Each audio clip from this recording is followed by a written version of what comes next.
ស្វាមីណារបស់ទីដីទិញអីដាក់ដាំក្រាំកណោតស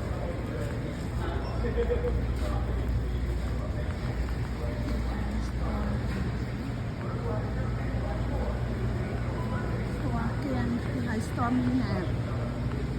នេះដីដំណាំហើយនេះគ្រាប់ពោតចំណីព្រៀបសัตว์អត់ទេបងនោះទេ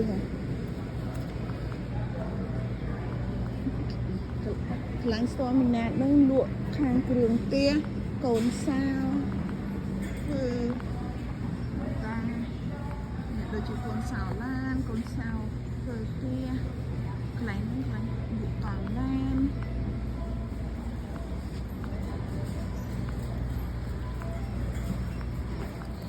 នេះគាត់ផ្កា